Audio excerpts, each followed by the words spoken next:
बिस्मिल्लाहिर्रहमानिर्रहीम। प्रोग्राम इख्तिलाफ राय के साथ मैं हूं इफ्तिखार काज़मी। काबीना में नामालूम अफराद का बहुत चर्चा है। हाँ साहब के एक वजीर गुलाम सरवर खान एक इंटरव्यू में जब से ये इंकिशाफ किया है कि काबीना में ऐसे लोग मौजूद हैं जिनके बारे में वो खुद भी नहीं जानते कि वो कौन है और कहाँ से आए हैं, उस वक़्त से पूरी कौम इस फिक्र में मुब्तला है कि काबीना में शामिल आखिर वो नामालूम अफराद कौन है। नामालूम की इस्तिलाह अमूमन कानून नाफिज करने वाले इदारों के हवाले से अक्सर इस्तेमाल की जाती रही है, लेकिन अब तो ये काबीना में शामिल लोगों के लिए इस्तेमाल हो रही है। गुलाम सरवर खान जो हवाबाजी के वजीर हैं, उन्होंने जहांगीर तरीन के नक्शे कदम पर चलते हुए कुर्बानी का बकरा बनने से इनकार कर दिया, क्योंकि कहा यह जा रहा है कि आजकल खान साहब को कुर्बानी के एक दो बकरों की तलाश है जिन्हें एहतसाब की भेंट चढ़ाकर ये तासुर दूर किया जा सके कि हुकूमत सिर्फ सियासी मुखालफिन को एहतसाब की सूली पर चढ़ा रही है और उनके अपने लोग उनसे महफूज हैं। पहले जहांगीर तरीन का नाम शुगर स्कैंडल में आया, आज शुगर इंक्वायरी रिपोर्ट भी आ गई, लेकिन जब उनका नाम आया था तो उन्होंने टीवी पर बैठकर यह बताना शुरू कर दिया था कि 2018 के इलेक्शन की असल कहानी क्या है और उन्होंने खान साहब को वज़ीर बनाने के लिए क्या क्या किया। 2018 के इलेक्शन में उनकी अपनी जमात की जानिब से, 2013 के इलेक्शन में उनकी अपनी जमात की जानिब से धांधली के इल्ज़ाम को भी उन्होंने गलत करार दिया था। तो जहांगीर तरीन ने जब एक दो राज ही खोले थे तो शोर मच गया था। अब मैं आपको एक स्टैटिस्टिक्स और बता देता हूँ। इस दफ़ा कुछ 67 हम इलेक्टेड सीटें जीते 67, ठीक है। उसमें से 80% लोग पॉलिटिकल फैमिलीज़ के हैं, 80%। और अगर उसमें से आप एक और साचा सीव लगाएं कि जी वो कितने लोग हैं इसमें से जो पॉलिटिकल फैमिली से भी है मगर 2013 के बाद उन्होंने ज्वाइन किया है, वो 60% है। और उनको आप तोड़ के लाए? जी, कुछ बहुत ज़्यादातर को मैं लाया, और लोग खुद भी आए, वो और लोग भी लेके। इसके बाद नैब ने गुलाम सरवर खान और उनके अहले खाना के खिलाफ इंक्वायरी शुरू करने का ऐलान किया।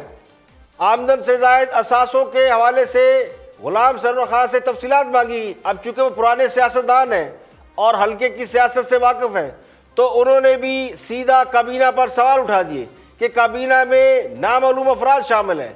हाँ साहब की काबीना में बेशतर लोग वो हैं जो या तो गैर मुंतखब हैं या उन्हें पहले से कोई नहीं जानता था, ना वो सियासतदान है ना उन्होंने कभी सियासत में हिस्सा लिया है, लेकिन वो बराह रास्त काबीना का हिस्सा बन चुके हैं। जुल्फी बुखारी, मोइज यूसुफ, शहबाज गिल, शहजाद अकबर, सानिया निश्तर, जफर मिर्जा और बहुत से लोग, यानी 15 मुशीर, 15 मावन और 5 मुशीर, ये वो लोग हैं जो मुंतखब लोगों पर अहकामात चलाते हैं। तो गुलाम सरवर खान का इतराज़ इस हवाले से तो ठीक है कि मुंतखब सियासतदानों के असासों और आमदन की तहकीकात की जाए, तो फिर बाकियों की भी तहकीकात की जानी चाहिए। जो उन्होंने कहा जिस पे हंगामा बरपा है वो भी देखते हैं। असूलन तमाम जो मुआवने खुसूसी हैं उन्हें भी अपने एसेट्स डिक्लेयर करने चाहिए। ये ग्रे एरिया है हमारा। इस बात पे उंगली उठती है हम पे, हमारी कैबिनेट पे उंगलियां उठती हैं कि इसमें ऐसे लोग भी बैठे हैं जिनकी ड्यूल नेशनलिटी है। लोग हमसे भी बात पूछते हैं और बैसियत एक पार्लियामेंटेरियन और एक फेडरल कैबिनेट में बैठे हुए, मेरी कैबिनेट में ऐसे लोग बैठे हैं जिन्हें मैं नहीं जानता, जिनके वेयर अबाउट्स मुझे नहीं पता, जिनके वेयर अबाउट्स आपको नहीं पता, जिनके वेयर अबाउट्स किसी पाकिस्तानी को नहीं पता, और वो कैबिनेट में बैठा है। ऐसे लोगों को अपनी थोड़ी सी वजाहत भी करनी चाहिए, अपना बैकग्राउंड भी बताना चाहिए, अपने एसेट्स भी डिक्लेयर करने चाहिए, अपना सोर्स ऑफ इनकम भी बताना चाहिए। हमने देखा है, पास्ट में भी देखा है कि लोग आए बैग उठा के वापस चले गए। हम लोगों को तो फिर लोगों के पास जाना होता है। हम अकाउंटेबल भी हैं, हम आंसरेबल भी हैं, हमारी अकाउंटेबिलिटी लोग भी करते हैं, हमारी अकाउंटेबिलिटी अदारे भी करते हैं। लेकिन कुछ लोग ऐसे हैं वो मुकद्दस गाय नहीं, कोई भी नहीं होनी चाहिए। अच्छा खान साहब, ये जो लोग बैठे हुए हैं जिनको आप भी नहीं जानते, और 2-3 दिन पहले शायद खाकान अबाई साहब ने भी ये कहा था, एक मुहावरा उन्होंने इस्तेमाल किया था कि ऐसे लोग मुआवने खुसूसी या मुशीर हैं जिन्हें अपनी माँ भी नहीं जानती। और मैंने उनसे क्वेश्चन भी किया अपने ही प्रोग्राम में कि आपने ऐसे अल्फाज, उन्होंने कहा आदिल ये मुहावरा है और यकीनी तौर पर हम ऐसे लोग कभी नहीं चाहेंगे कि जो बैग उठा के कल वापस चले जाएं, हम उनकी अकाउंटेबिलिटी बिल्कुल ना कर सकें। ये कहाँ से आए ये लोग? तहरीक इंसाफ का हिस्सा तो नहीं थे, आए कहाँ से, कौन का कैबिनेट में लेके आया देखिए वज़ीर जी, आज़म? मैं जैसे खुद मैं कह रहा हूँ, एडमिट कर रहा हूँ कि इस बात का जवाब अगर आप मुझसे चाह रहे हैं तो मैं आपको भी नहीं दे सकता। इस बात का जवाब आवाम भी अगर मुझसे चाहे तो मैं नहीं दे सकता कि ये लोग हैं कौन, इनका बैकग्राउंड क्या है और कहाँ से ये आए हैं और किन वजूहात की बुनियाद पे आए हैं। ये कहाँ से आए ये लोग? तहरीक इंसाफ का हिस्सा तो नहीं थे, आए कहाँ से, कौन का कैबिनेट में लेके आया देखिए वज़ीर जी, आज़म? मैं जैसे खुद मैं कह रहा हूँ, एडमिट कर रहा हूँ कि इस बात का जवाब अगर आप मुझसे चाह रहे हैं तो मैं आपको भी नहीं दे सकता। इस बात का जवाब आवाम भी अगर मुझसे चाहे तो मैं नहीं दे सकता कि ये लोग हैं कौन, इनका बैकग्राउंड क्या है और कहाँ से ये आए हैं और किन वजूहात की बुनियाद पे आए हैं। चलें जैसे भी हैं, जैसे भी आए, जहाँ से भी आए, लेकिन एक चीज़, अगर मैं जो कि अवाम की अमानत लेके आता हूँ उसमें अल्लाह ताला ख़यानत ना करने दे, उसकी तौफीक ना दे, वो सोच ना दे, तो कम से कम मेरे साथ जो मेरी कैबिनेट में बैठा हो, कैबिनेट कोलीग हो, मुआवने खुसूसी हो या एडवाइज़र हो, वो जहाँ से भी आया, जैसे भी आया, जो भी उसकी क्वालिफिकेशन है, उसका अता पता ज़रूर होना चाहिए। उसे अपने एसेट्स डिक्लेयर करने चाहिए, अपना सोर्स ऑफ इनकम डिक्लेयर करना चाहिए। हर चीज़ जिस तरह हमारी खुली किताब की तरह उनकी भी होनी चाहिए। ये एक असूली बात है। अगर मीडिया पे इस बात पे क्वेश्चन किया जाता है, यकीनन हक बजाना में आप लोग भी, अगर सवाल अवामुन्नास से आए, यकीनन अवामुन्नास भी ये जानने का हक रखते हैं कि अगर हम लोग डिक्लेरेशन कर सकते हैं तो ये क्यों नहीं कर सकते, असूलन नहीं करनी चाहिए। हुकूमत का एक वजीर खुद ये इतराफ़ कर रहा है कि पार्लियामेंट में दोहरी शरीयत रखने वाले लोग भी मौजूद हैं। मावनान खसूसी, मुशीरान, वजीरों के बारे में, यानी बहुत से लोग ऐसे हैं जिनके बारे में पाकिस्तानी नहीं जानते वो कौन है और कहाँ से आए। अब सवाल ये कि वज़ीर हवाबाजी के एतराज़ात और सवालात को भी काफ़ी घंटे गुजर चुके हैं, लेकिन इस पर हुकूमत की तरफ से एक भी जवाब सामने नहीं आया। अपोजिशन अगर छींक भी मारे तो 30-40 तर्जमान एकदम मंजर-ए-आम पर आ जाते हैं और फिर जी भर के अपोजिशन को जवाब भी देते हैं, उनको टुकाई भी करते हैं। लेकिन हुकूमत पर खुद उनके अपने लोग सवाल उठा रहे हैं तो किसी के कान पर जू तक नहीं रेंग रही। यही सवाल जब खास साहब से सहाफ़ियों ने पूछा था और इस पर खास साहब नाराज भी हुए थे। एक प्रेस ब्रीफिंग के दौरान ये पूछा गया था कि खास साहब ये तो अनइलेक्टेड लोग हैं, कल को ये बैग उठाकर चलते बनेंगे तो इसका जिम्मेदार कौन होगा। तो खास साहब ने क्या कहा था वो भी सुनते हैं। One question. 2 months down the road, when the economy is in a problem, मैंने इमरान खान का गिरबान पकड़ना है कि मैंने डॉक्टर बाकिर को ढूंढ कर पकड़ना है कि उस वक्त मुझे कहा जाएगा ये तो बाकिर कर गया, मैं क्या करता हूँ? हु इज अल्टीमेट डिसीजन कौन ले रहा है इकोनॉमी की? मालिक, जो भी फैसला है जिम्मेदार मैं हूँ और मैं जिम्मेदार ऐसे हूँ कि कोई फैसला मेरे पूछे बगैर नहीं होता, डिबेट किए बगैर नहीं होता। अगर मुझे बाहर से ओपिनियन लेना पड़े मैं बाहर से ओपिनियन लेता हूँ, वो लोगों को मैं बुला लेता हूं जो कि पाकिस्तान के। अब हाँ सब कहते हैं कि नामालूम अफराद की जिम्मेदारी भी उन्होंने उठा रखी है। तो क्या ये बात एक वफाक की वजीर को नहीं मालूम कि जिन लोगों के बारे में जिनको वो पॉइंट आउट कह रहे हैं और ये कह रहे हैं कि उनके आमदन, असासों और उनके वेयर अबाउट का रिकॉर्ड होना चाहिए, जो काबीना के मेंबरान बने हुए हैं, वो लोग जो टीवी पर बैठकर साबका हुक्मरानों की बैशिंग करते रहे हैं, अब वो मुशीरान और मावरीन के ओहदों पर फायज है। तो क्या एक वफाकी वजीर को नहीं मालूम था कि ये लोग कौन है, ये कहाँ से आए हैं? ये बदकिस्मती की बात है कि एक जमहूरी मुल्क में जहाँ पार्लिमानी निज़ाम की बात होती है, एक जमहूरी मुल्क जहाँ पार्लिमानी निज़ाम हुकूमत राइज है, लोग वोटों के जरिए मुंतखब होकर आते हैं, इलेक्शन होता है, लोगों की किस्मत के फैसले लोग करते हैं।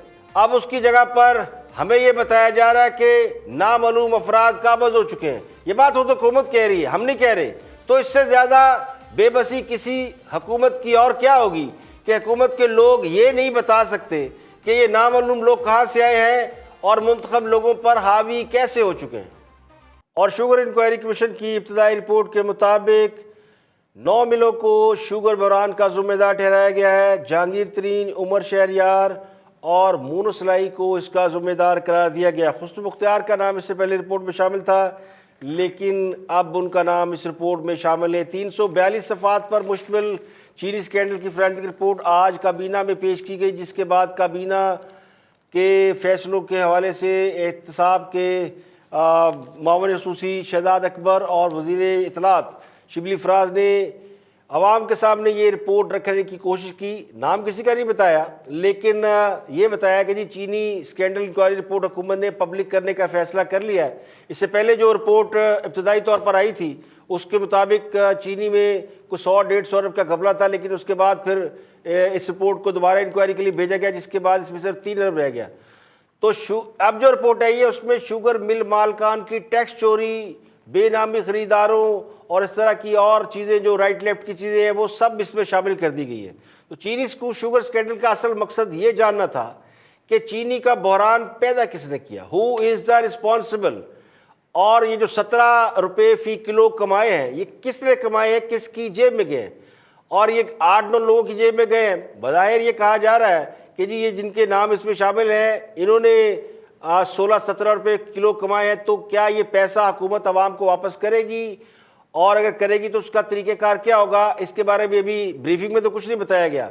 लेकिन जो असल इसका मुद्दा था वो ये था कि किसने चीनी की कीमत में इजाफा किया और किसने पार्लियामेंट में जाके चीनी के वाफर होने की हवा उड़ाई, किसने कबीना को कहा जी चीनी ज़्यादा है और चीनी एक्सपोर्ट कर दे। फिर पंजाब हुकूमत ने किसके कहने पर मिलों को सब्सिडी दी, लेकिन रिपोर्ट के मंदरजात ये बताया कि रिपोर्ट का फैलाव इस कदर कर दिया गया है कि अब आपको असल मुल्ज़म बिल्कुल नहीं मिलेगा। यानी ये वारदात किसी एक बंदे ने की थी या 2 बंदों ने की थी या 4 बंदों ने की थी, लेकिन पूरे गाँव पर यह मुकदमा डाल दिया गया है, तो फिर असल मुल्ज़म बच निकलेगा। इब्तदाई रिपोर्ट में 9 शुगर मिलों की इंक्वायरी की गई है और इसमें जहांगीर तरीन, खुसरो मुख्तियार, मूनो सलाई, इससे पहले हुमायूं अख्तर का भी नाम था, खुसरो मुख्तियार साहब का भी नाम था। अब जो दोबारा रिपोर्ट सामने आई है इनमें इन 2 शख्सियात के नाम फिलहाल मुझे तो नज़र नहीं आए, किसी डिटेल में हो तो शायद हो, लेकिन अब ये पता चला है कि जो आवाम की जेबों से अरबों रुपये लूटे गए थे, वो अरबों रुपये लूटने के पीछे कहानी क्या थी। वो कहानी है कि दिसंबर 2018 में चीनी का क्राइसिस पैदा किया गया और उसकी कीमत में इजाफा किया गया। ये करने वालों में वो लोग शामिल थे जो हाँ साहब के लेफ्ट राइट बैठे थे। तो खुसरो मुख्तियार इसमें से ज़ाहिर है वो हुकूमत के बहुत अहम इत्तेहादी हैं। जनूबी पंजाब उनका एक इत्तेहाद है जो हुकूमत के साथ शामिल हुकूमत का हिस्सा है। अगर वो उनका नाम आता तो शायद उन पर वो हुकूमत से अलग भी हो सकते थे। जहांगीर तरीन के बारे में तो ये इतलात मौजूद थी कि वो नापसंदीदा शख्सियात की फहरिस्त में शामिल हैं, तो उनका शायद नाम रहेगा। इसके अलावा एक और बड़ी आम बात जो कि FIA के एक ईमानदार अफसर को हटाया गया था, उनके हवाले से सामने आई थी कि उन पर यह दबाव डाला जा रहा था कि मूनो सलाई को किसी तरह इस मामले में फिक्स करें, तो शायद वो नहीं कामयाब हुए तो FIA से उन्हें हटा दिया गया और फिर जिनके ज़ुम्मे अब काम आया उन्होंने मूनो सलाई को तो फिट कर दिया। अब देखना ही है कि मूनो सलाई का नाम इस रिपोर्ट में आने के बाद मुस्लिम लीग काफ की स्ट्रेटजी क्या होगी, क्योंकि मुस्लिम लीग काफ भी एक बहुत बड़ी सियासी जमात है और पंजाब में जो पंजाब गवर्नमेंट है वो मुस्लिम लीग काफ के अलायंस की वजह से खड़ी। पंजाब में से काफ लीग निकलती है और वो जाती है अपोजिशन के साथ, तो फिर हुकूमत के लिए बड़ा मुश्किल हो जाएगा पंजाब में अपनी हुकूमत को बरकरार रखना। तो देखना ये पड़ेगा कि ये जो अभी नाम आए हैं इनके खिलाफ कार्रवाई क्या होगी। और हुकूमत अभी नाम तो नहीं ले रही, ये नाम मैं आपको अपने ज़राए से बता रहे हैं, जो मीडिया रिपोर्ट है उसके हवाले से बता रहे हैं, लेकिन इनके खिलाफ कार्रवाई क्या होगी ये भी कहा जा रहा है जी। इसमें अब ओमनी ग्रुप भी आ गया, यानी ओमनी ग्रुप वो है जिसका डायरेक्ट लिंक जाके मिलेगा जरदारी साहब से, तो कुछ नहीं मिल रहा था तो जरदारी साहब को भी इसमें घसीट लिया गया है। अब वो ओमनी ग्रुप के हवाले से कहा जाता है जी वो जरदारी साहब का फ्रंट ग्रुप था, तो इसका जो फैलाव है वो अब जाहिर है कि एक की बजाय को 8-10 लोगों पे डाल दिया गया, तो जिम्मेदारी बढ़ गई है। तो जैसे जिम्मेदारी बढ़ेगी तो फिर जुर्म जो है उसकी नोयत थोड़ी कम हो जाती है। तो बज़ाहिर मुझे नहीं लगता कि इस रिपोर्ट के आने के बाद किसी के खिलाफ कोई मौसर तरीके से कार्रवाई की जा सकेगी या किसी की जेब से पैसा वापस निकलवाया जा सकेगा। सबसे अहम काम तो ये ना, पब्लिक की जेब से 16 रुपये पर किलो निकले हैं वो वापस कैसे आएगा, वो कौन दिलाएगा और वो किसकी जेब से निकाले जाएंगे। ये हुकूमत कह रही जी किसान को देंगे, तो किसान का तो इसमें कोई ताल्लुक नहीं है। किसान ने गन्ना बेचा, इन्होंने गन्ना खरीदा, चीनी बनाई और महंगी बेची। अब इसमें एक बेनामी खरीदारों की एक लंबी लिस्ट डाल दी गई है कि जी बेनामी लोग खरीदते हैं और फिर उसके बाद वो माल बनाते हैं। तो ये समझ लें कि पूरे गांव पे कत्ल का मुकदमा पड़ गया। तो कातिल कौन है, असल कातिल, इसका सुराग मिलना मुश्किल है। अब चूंकि ये मेरे प्रोग्राम के दौरान ही ये रिपोर्ट आई तो मैंने इसको डिस्कस कर लिया। अब इस पर मज़ीद डिटेल आएंगी तो कल इस पर आपसे इंशाल्लाह दोबारा बात होगी।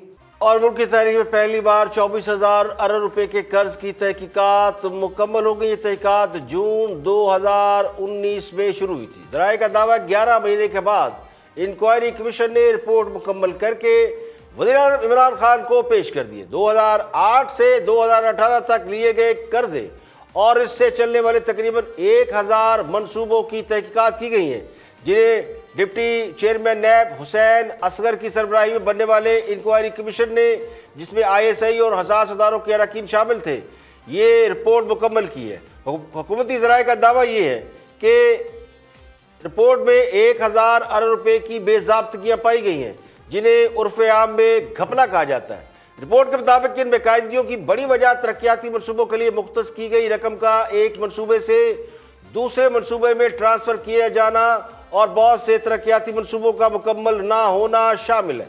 हुकूमती ज़राए ये भी दावा कर रहे हैं कि इस रिपोर्ट ने पीपल्स पार्टी और मुस्लिम लीग नून के लिए खतरे की घंटी बजा दी है, क्योंकि ये 24,000 अरब रुपए के कर्जे इन्हीं दो हुकूमतों के दौरे हुकूमत में लिए गए थे, यानी 2008 से 2013 तक पीपल्स पार्टी और 2013 से 2018 तक नून लीग की हुकूमत थी। तो 11 माह की मुशक्कत के बाद ये तो उम्मीद की जा सकती है कि हुकूमत अब साबका हुकूमतों पर लगाए गए इल्ज़ामात को साबित कर देगी, क्योंकि हुकूमत ये कहती थी, यानी हुक्मरान जमात इक़्तिदार में आने से पहले ये दावे करती रही है कि साबका हुकूमतों ने कौमी ख़जाने में लूट मार की थी। तो अब तो इस रिपोर्ट के अंदर इस बात पे यकीनी तौर पर यह बात सामने आएगी कि किसने कितनी लूट मार की थी, क्योंकि इससे पहले जितने भी इल्ज़ामात हुकूमत ने अपने सियासी मुखालिफिन पर लगाए हैं वो किसी फोरम पर सही तरीके से साबित नहीं किए जा सके। तो हो सकता है इस रिपोर्ट में हुकूमत ये साबित करने में कामयाब हो जाए। तो मैं ज़ाती तौर पर मैं ये तवक्को रखता हूँ और कौम भी उम्मीद करती है कि खान साहब और उनकी हुकूमत कोई एक इल्ज़ाम पूरे तरीके से ज़रूर साबित करेगी, ताकि लोगों के ज़हनों में एहतसाब के हवाले से जो तासुर पाया जाता है वो ज़ायल हो सके और कौम को पता चल सके कि वाकई किसी ने हमारा ख़जाना लूटा है। रिपोर्ट से एक बात तो ज़ाहिर हो रही है कि ये रकम यानी 24,000 रुपये साबका हुकूमतों ने तरक्याती मनसूबों के लिए हासिल किए थे, लेकिन मौजूदा हुकूमत ने जो कर्जे हासिल किए हैं वो भी कुछ कम नहीं है। पिछले 2 साल में मौजूदा हुकूमत तकरीबन 18,000 अरब रुपये के बैरून कर्ज ले चुकी है। इस वक्त जो टोटल कर्जे हैं वो 42-43 हज़ार अरब रुपये हैं, लेकिन इन 18-19 हज़ार अरब कर्जों में जो फिगर आगे पीछे हो सकता है, एक भी मनसूबा हुकूमत ने शुरू नहीं किया, ना किसी पुराने मनसूबे को मुकम्मल किया है। बड़े बड़े 2 मनसूबे मैं आपको बताता हूँ। ऑरेंज ट्रेन बहुत बड़ा मनसूबा है जो तकरीबन जब इलेक्शन हुआ 2018 में तो ये ऑलमोस्ट कंप्लीट हो चुका था, लेकिन 2 साल गुजरने के बाद जो उसमें थोड़ा बहुत काम रहता था पैचवर्क का, वो 2 साल में भी नहीं हो सका। और पेशावर BRT का मनसूबा तो हमारी तारीख में एक बहुत बड़ी मिसाल बन गया है। तो जिन्होंने 1000 प्रोजेक्ट शुरू किए वो 25 या 24,000 अरब रुपये खर्च कर गए तो बात समझ में आती है, लेकिन जिन्होंने कुछ किया कराया भी नहीं वो 18-20 हज़ार अरब रुपये के कर्ज लेकर कहाँ खर्च कर चुके हैं। तो इस इंक्वायरी रिपोर्ट में 11 महीने लग गए। रिकॉर्ड खंगालने में वक्त लगता है, पिछला रिकॉर्ड ढूंढने में वक्त लगता है, लेकिन मौजूदा हुकूमत ने यानी हुक्मरान जमात ने तो पिछले चंद रोज़ में कर्जे लिए हैं, पिछले चंद महीनों में कर्जे लिए हैं। तो हालिया दिनों में लिए गए कर्जों का और उनके अखराजात का रिकॉर्ड तो आसानी से मिल जाएगा। तो बेहतर तो ये होगा, चूँकि ये ईमानदार हुकूमत खान साहब दावा करते हैं ईमानदारी का, हम भी उन पर यकीन रखते हैं, तो बेहतर ये होगा कि मौजूदा हुकूमत ने भी जो कर्ज लिया और कहीं उसको खर्च किया तो उसकी रिपोर्ट भी साथ ही शाये कर दी जाए तो बेहतर होगा। इससे हुकूमत की नेक नामी बढ़ेगी, वरना ये तासुर ख़त्म नहीं होगा कि सिर्फ सियासी मुखालफिन को रगड़ा देने के लिए ऐसी रिपोर्टें सामने लाई जा रही हैं। और यहाँ पे लेंगे एक ब्रेक, और ब्रेक के बाद वापस आएंगे और भी हम मौज़ूआत आपके साथ शेयर करेंगे। हमारे साथ रहिएगा। Welcome back. आप देख रहे हैं प्रोग्राम इख्तिलाफ राय में इफ्तिखार काज़मी। ब्रेक के बाद हाजिर खिदमत है। गुफ्तगू कर रहे हैं सुहेल वड़ाइच और तजिया दे रहे हैं पाकिस्तान के सियासी हालात के ऊपर। बहुत सीनियर जर्नलिस्ट हैं, क्या कहते हैं सुहेल वड़ाइच? Watch this. उनके मुखालफों को वो एडवांटेज इस वक्त हासिल नहीं है जो आम तौर पे हमारे सियासी कल्चर में होता है कि अपोजिशन जो है वो उस किसी न किसी तरह रियासती अदारों के साथ इन टच होती है, वो अल्टरनेट गवर्नमेंट होती है। तो अभी फ़िलहाल उनकी एक्सेप्टेंस अल्टरनेट गवर्नमेंट के तौर पे नहीं है दोनों फरीकों की, ना पीपल्स पार्टी की और ना नून की। जिस दिन वो पोजीशन हो गई उस दिन इमरान खान साहब का ग्रेस पीरियड जो है, इसे कहते हैं नाच न जाने आंगन टेढ़ा। अपोजिशन अगर इस मौके की तलाश में है कि ताकतवर हल्के उन पर मेहरबान हो तो ही तब्दीली हो सकती है, यानी वो भी रियासती इदारों के बरहूने मिन्नत बनकर इक़्तिदार तक पहुँचने की ख्वाहिश रखते हैं, तो फिर फ़र्क क्या रह गया। जो जमातें खान साहब पर इल्ज़ाम लगाती हैं उनका एतराज़ ये है कि खान साहब को ताकतवर हल्के इक़्तिदार में लेकर आए, लेकिन अगर वो ख़ुद भी इस इंतज़ार में बैठे हैं कि कब ताकतवर हल्कों का हाथ खान साहब के सर से उठे और उनके मुकद्दर का सितारा चमक जाए, यानी कुरा फाइल इनके नाम निकल आए, तो फिर वोट को इज़्ज़त दो और इस किस्म के दीगर नारे ये किस लिए है। तो मेरे नज़दीक मसला ये नहीं है कि खान साहब का कोई मुतबादल है या उनके अलावा किसी के पास कोई चॉइस नहीं रही, या हालात उनको बड़े सपोर्ट कर रहे हैं, कोरोना आ गया उसने बचा लिया, वरना मईशत तो गिर गई हुई थी। मेरे नज़दीक तो अपोजिशन ही सत्तू पीकर सो गई है, और जहाँ है जैसा है की बुनियाद पर काम चल रहा है। तो अपोजिशन ही जब किसी तब्दीली के लिए इंटरेस्टेड नहीं है तो फिर बाकी सब हीले बहाने हैं।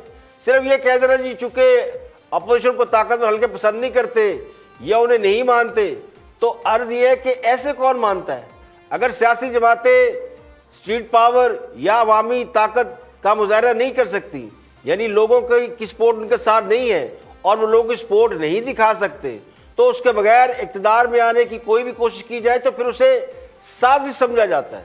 तो खान साहब की ये खुशकिस्मती है कि उनके सियासी मुखालफिन इस वक्त कुछ करने के मूड में नहीं है, और अवाम को तो इस काबिल उन्होंने छोड़ा ही नहीं कि वो कोई मोड़ दिखा सके। और पीटीआई के रहनुमा मलाइका बहारी गुफ्तगू कर रही है टू द पॉइंट में, देखते हैं कि वो क्या फरमाती हैं। Watch this.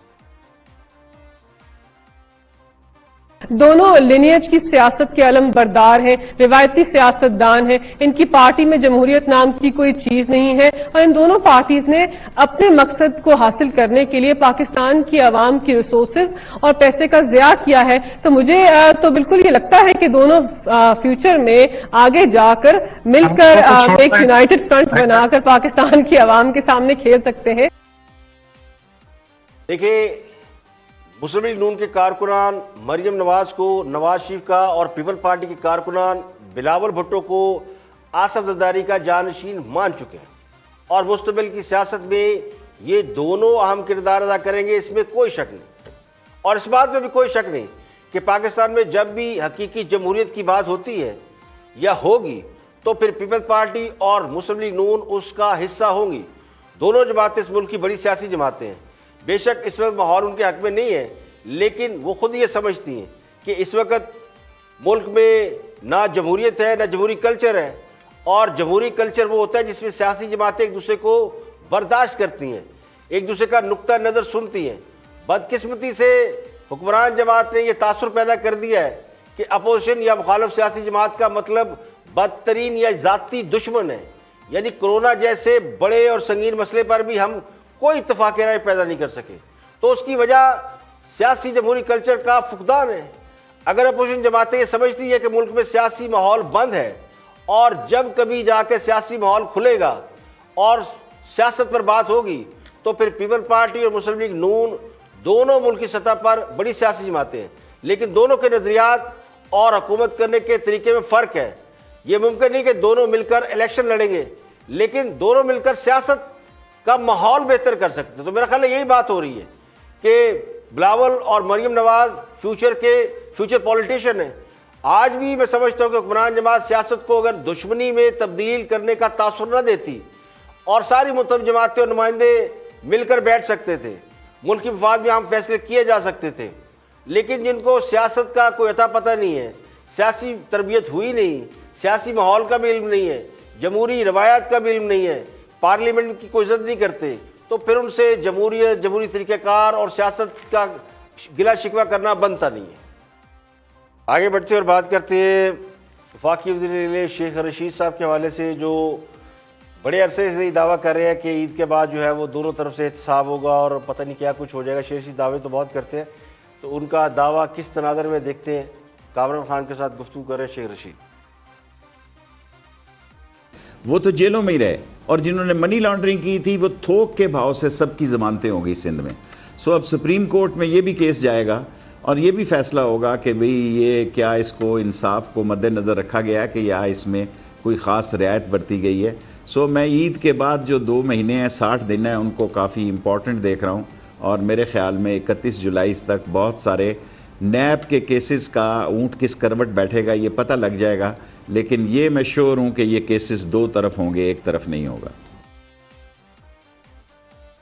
नैब ने एहतसाब का वो अशर किया है कि अब उसका चेहरा धोने के लिए खुद खान साहब को अपनी जमात में कुर्बानी के बकरे ढूंढना पड़ रहे हैं।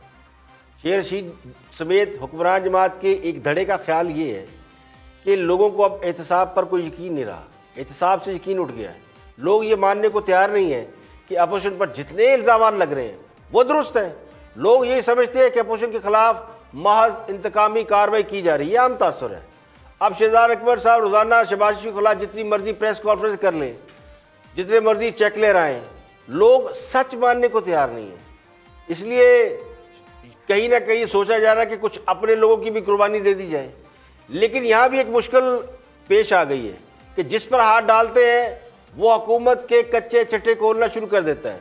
जहांगीर तरीन हो या फिर गुलाम सरवर अवान, तो कोशिश की जा रही है कि एक आध की कुर्बानी तो दे दी जाए ताकि अपोजिशन को जब हाथ डाला जाए तो लोग ज़्यादा शोर न मचाएं और फिर हम भी कह सकें कि फला आदमी हमारा था, हमने उसे अंदर कर दिया या उसके खिलाफ कार्रवाई हो गई। ये दो तरफा एहतसाब पहली दफ़ा नहीं इसकी बात हो रही। एक इस तरह की जाली कोशिश पहले भी हो चुकी है। जब अलीम खान साहब को उनकी गर्दन पर छुरी चलाई गई थी, एक वज़ीर जंगलात थे सब्तार खां, उनको भी हवालात की सैर कराई गई और ये बैलेंस करने की कोशिश की, देखें जी हमारे लोग भी तो अंदर जा रहे हैं। लेकिन ये ड्रामा ज़्यादा देर चला नहीं, आज दोनों फिर से वज़ीर बने बैठे हैं। तो एक बात तो तय है कि जिन लोगों की इस बार भी कुर्बानी होगी वो फिक्र बिल्कुल ना करें। इस कुर्बानी के सिलसिले में कल को उन्हें भी वजारत मिल सकती है। यहाँ पे लेंगे एक ब्रेक और ब्रेक के बाद वापस आएंगे और भी हम मौज़ूआत आपके साथ शेयर करेंगे। हमारे साथ रहिए। वेलकम बैक, आप देख रहे हैं प्रोग्राम इख्तिलाफ राय और मैं हूं इफ्तिखार काज़मी। ब्रेक के बाद हाजिर खिदमत है। कुछ दोस्तों की बात करते हैं, उनके भी कुछ अहम सवाल हैं, उनका जवाब देने की कोशिश करते हैं। Watch reporters. आप समझें कि कोई पकड़ा जाएगा, कोई रिकवरी होगी, वो भी नहीं है। तो ये इस नतीजे पे पहुँचे और 3-4 वो ऑप्शंस पे सोच रहे हैं कि अब क्या करना चाहिए, सर्जरी का क्या तरीका होना चाहिए, मेजर सर्जरी होनी चाहिए या पार्शल सर्जरी होनी चाहिए। इस पे वो गौर फरमा रहे हैं। जो ये बार बार शेख साहब भी कहते हैं ना, ईद के बाद प्रार्थना की वापसी होगी और दोनों तरफ हवा चलेगी। तो मैंने भी ज़रा खोज लगाने की कोशिश की, तो प्राइम मिनिस्टर के करीबी लोग भी यही कह रहे हैं, दूसरी साइड के करीबी भी लोग यही कह रहे हैं कि हम इस नतीजे पे पहुँचे हैं कि मौजूदा जो रियासती ढांचा है, जो इंतज़ामी ढांचा है, जो जुडिशल सिस्टम है, उसमें कोई इम्कान नहीं है कि आप किसी भी तगड़े बंदे को, खा वो मंतकी अंजाम तक किसी भी शोबे से ताल्लुक़ रखता है, उसको की अंजाम तक पहुँचाए। देखिए, पहले तो ये देखने की ज़रूरत है कि निज़ाम में ख़राबी है या निज़ाम चलाने वालों में कोई ख़राबी है। निज़ाम की सर्जरी होना ज़रूरी है या फिर वो जो निज़ाम पर काबिज़ हैं उनको ठीक करने की ज़रूरत है। देखिए, कारपेंटर से अगर कारपेंटर का काम लेने की बजाय उससे आप गाड़ी ठीक करवाने चल पड़ेंगे तो उस बेचारे को कुछ अता पता नहीं, उसकी नज़र में सारी गाड़ी ख़राब होगी। वो तो कहेगा आपका इंजन ही ख़राब है। तो जिस रियासती ढांचे में एक प्राइम मिनिस्टर को फांसी देने की ताकत हो, वज़ीर आज़म को कान से पकड़कर बाहर निकालने की ताकत हो, हुकूमतों को ख़त्म करने की ताकत हो, अदालतों के फैसले चलते हों, उसके बारे में ये कहना कि इस निज़ाम में कुछ नहीं हो सकता, किसी को सज़ा नहीं दी जा सकती, तो मेरा ख्याल है ये दुरुस्त नहीं। ये वही निज़ाम है जिसने मुंतखब वज़ीर आज़म के ख़िलाफ़ मुकदमा भी चलाया जब वो सिटिंग प्राइम मिनिस्टर थे और उन्हें निकाल बाहर किया। यही जुडिशल निज़ाम है जिसके ज़रिए हम ये भी सोच रहे थे कि इसके ज़रिए हुकूमत भी चलाई जा सकती है। यानी इतना सॉलिड निज़ाम है। चले मान लेते हैं कि निज़ाम में कोई ख़राबी है, तो फिर निज़ाम ठीक करने के लिए जो फोरम है वो पार्लियामेंट का है, तो उसका हल पार्लियामेंट में जाके निकाला जा सकता है। लेकिन चूंकि वहाँ पे मुंतखब नुमाइंदे और पॉलिटिशियन मौजूद हैं जो इस निज़ाम को समझते हैं, जिन्होंने निज़ाम को बनाया। लेकिन अगर आप सर्जन की बजाय वो जो कंपाउंडर होते हैं उनके ज़रिए सर्जरी कराने चल पड़ेंगे, अताई डॉक्टरों से सर्जरी कराएंगे, तो फिर उसका नुकसान ही होगा। तो 23 करोड़ की आबादी वाला मुल्क जो कि दुनिया की 50 बड़ी मईशतों में शामिल है और हमारे बराबर में एक बहुत ताकतवर मुल्क इंडिया है जो हर वक्त हमसे खौफजदा भी रहता है, किसी भी हवाले से, फौजी ताकत के हवाले से भी, इकोनॉमी के हवाले से भी, तो कई ममालिक से अल्लाह के फजल से हम बेहतर हैं। तो इसके निज़ाम में अगर कोई इस तरह की खराबी होती तो फिर ये मुल्क चलता ही नहीं। ये जो हर 2-4 साल बाद लोगों के को दौरा उठता है ना कि निज़ाम तब्दील कर दे और ये कर दे वो कर दे, मेरा गुमान ये कि खुद उन्हें कुछ आता जाता नहीं, उनकी अपनी काबिलियत पर सवालिया निशान है। और इनका भी वही हाल है, यानी नाच न जाने आंगन टेढ़ा। और मुल्क भर में कोरोना वायरस की वबा ने मजीद शिद्दत इख्तियार कर ली है। गुज़श्ता 24 घंटों के दौरान मजीद 32 अफराद जाँ बहक हुए, जबकि 2193 अफराद में कोरोना वायरस की तस्दीक हुई है। मुल्क भर में हलाकतों की मजमूई तादाद 1107 हो गई है। कोरोना से मुतासर अफराद की तादाद पाकिस्तान में 48,100 से तजावज़ कर गई है। सरकारी अदाद शुमार के मुताबिक सबसे ज़्यादा मौत खैबर पख्तूनख्वा में हुई है, जहाँ 351 लोग जाँ बहक हुए। सिंध में 316, पंजाब में 297, बलूचिस्तान में 38, इस्लामाबाद में 10, गिलगित बल्तिस्तान में 4, जबकि आज़ाद कश्मीर में 1 मरीज़ अब तक जाँ बहक हो चुका है। सिंध में सबसे ज़्यादा 18,964 मरीज़ हैं, पंजाब में 17,382, खैबर पख्तूनख्वा में 6,815, बलूचिस्तान में 2,968 और इस्लामाबाद में 1,235 केसेस हैं।